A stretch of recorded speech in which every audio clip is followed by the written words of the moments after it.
Assalamualaikum warahmatullahi wabarakatuh. Salam sejahtera. Perkenalkan, nama saya Jusra Wesley Arjaya Saputri dengan NIM 203020702055. Saya dari jurusan Ilmu Administrasi Negara kelas A, Fakultas Ilmu Sosial dan Ilmu Politik Universitas Palangkaraya. Video ini dibuat guna memenuhi tugas mata kuliah Bahasa Indonesia dengan dosen pengampu Ibu Dr. Misnawati SPD MPD. Di dalam video ini saya akan membahas materi perkuliahan pertemuan ke-11, yaitu mengenai jenis paragraf. Di bagian jenis paragraf ini yang akan kita pelajari itu ada 3 poin. Yang pertama, berdasarkan pola penalaran. Ini terbagi lagi menjadi deduktif, induktif, deduktif, induktif, interaktif, kemudian menyebar. Kemudian yang poin yang kedua, berdasarkan gaya ekspresi atau pengungkapan. Yang pertama, narasi, deskripsi, eksposisi, persuasi, kemudian argumentasi. Kemudian poin yang ketiga, berdasarkan urutan. Yang pertama, paragraf pembuka, paragraf isi, kemudian yang terakhir, paragraf penutup. Oke, kita masuk ke materi. Yang pertama, jenis paragraf berdasarkan pola penalaran. Banyak cara yang dapat dilakukan untuk menuangkan gagasan dalam sebuah karangan ilmiah atau tulisan lainnya. Namun, paling tidak ada kriteria cara penuangan gagasan itu. Dalam setiap karangan ilmiah, seluruh gagasan itu dikemas dalam bentuk paragraf-paragraf. Dalam setiap paragraf harus dipastikan ada gagasan pokok atau gagasan utamanya. Sedangkan gagasan lain yang ada di dalam paragraf itu merupakan penjelas. Dalam menuangkan gagasan, kita harus memperhatikan pola penalaran. Berdasarkan pola penalaran itu, pengelompokan paragraf didasarkan pada penempatan gagasan utama.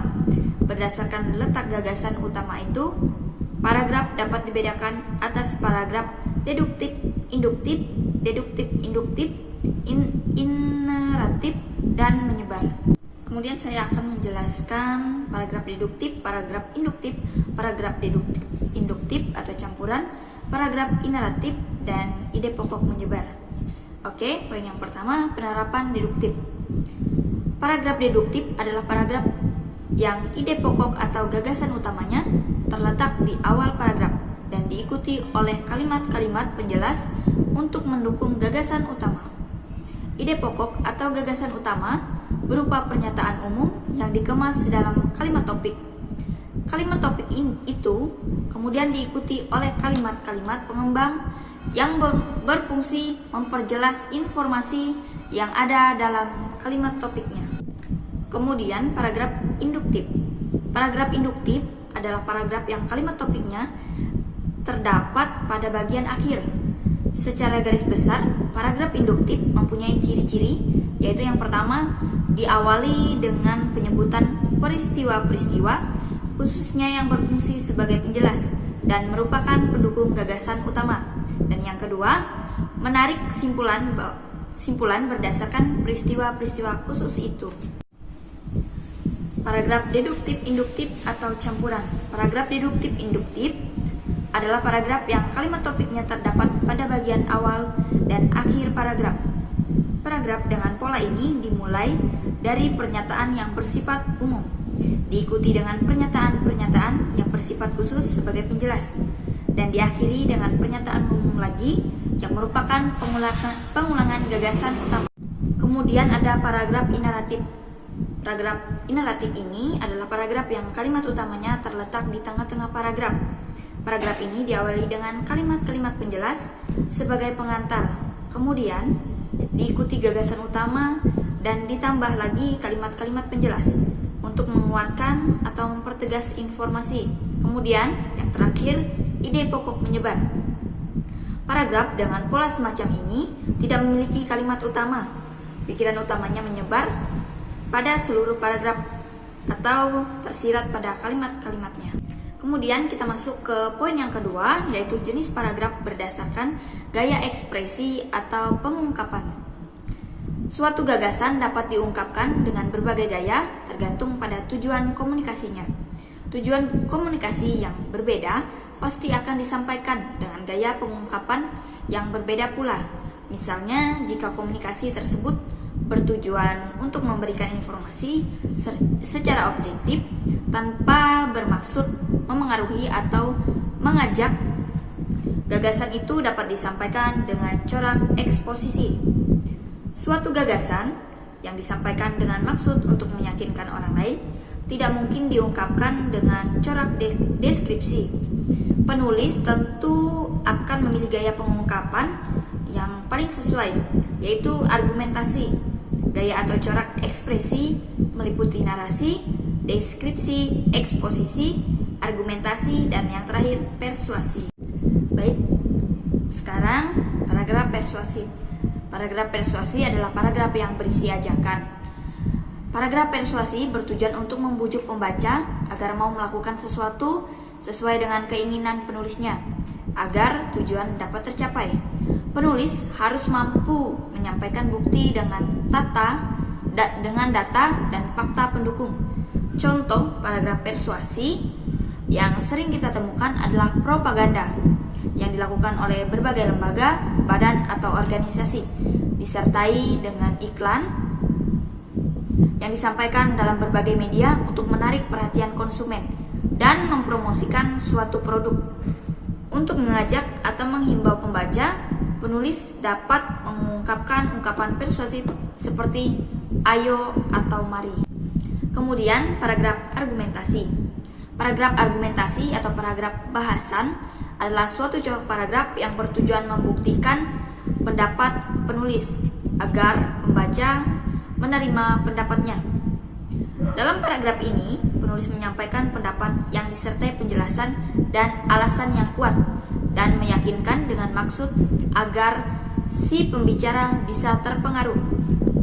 Dasar tulisan argumentasi adalah berpikir kritis dan logis berdasarkan fakta-fakta yang dapat dipertanggungjawabkan.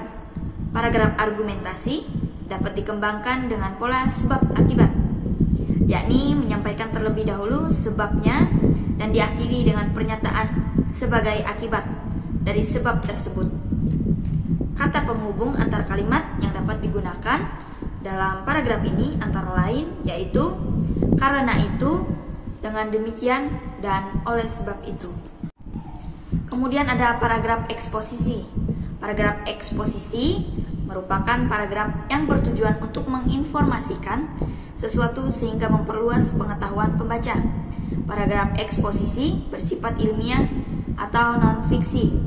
Sumber untuk penulisan paragraf ini dapat diperoleh dari hasil pengamatan, penelitian, atau pengalaman.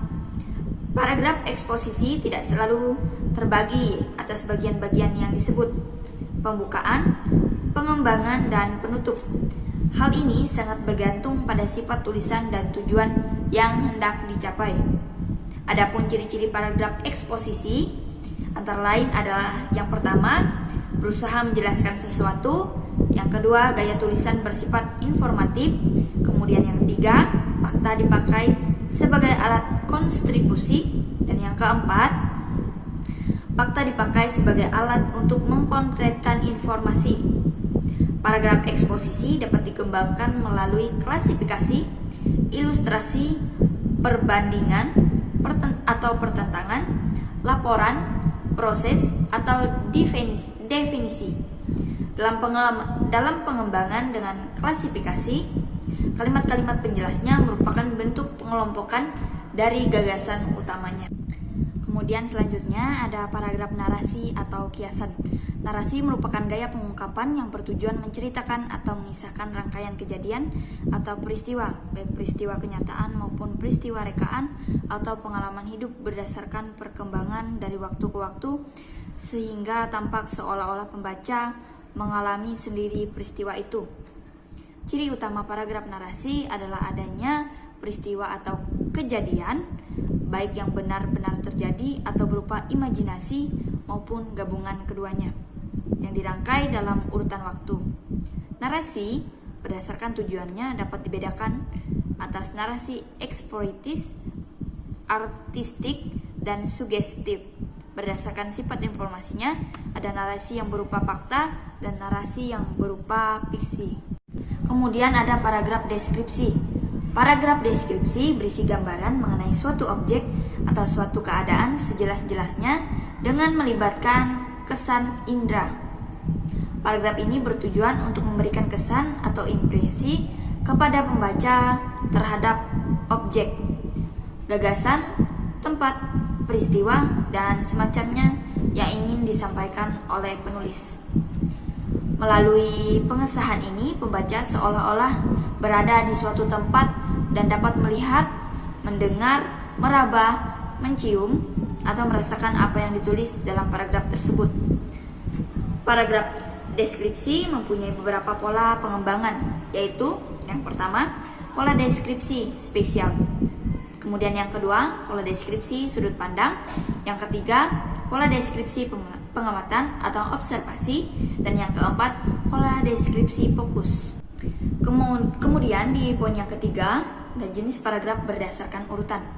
Pada umumnya, suatu karangan terdiri atas 3 bagian, yaitu yang pertama, paragraf pembuka, yang kedua, paragraf isi, dan yang ketiga, paragraf penutup. Ketiga jenis paragraf itu merupakan bagian yang tidak dapat dipisahkan dari struktur karangan. Paragraf pembuka, paragraf isi, dan paragraf penutup terjalin sangat erat, satu sama lain dan terpadu. Oke, langsung saja. Yang pertama, paragraf pembuka atau pengantar. Paragraf ini merupakan pembuka untuk disampaikan pada permasalahan yang dibicarakan. Dengan kata lain, paragraf pembuka itu mengantarkan pembaca pada pembicaraan. Berkaitan dengan itu, paragraf ini berfungsi untuk memberitahu latar belakang, masalah tujuan, dan anggapan dasar. Ada beberapa fungsi paragraf pengantar diantaranya, yaitu yang pertama, menunjukkan pokok persoalan yang mendasari masalah.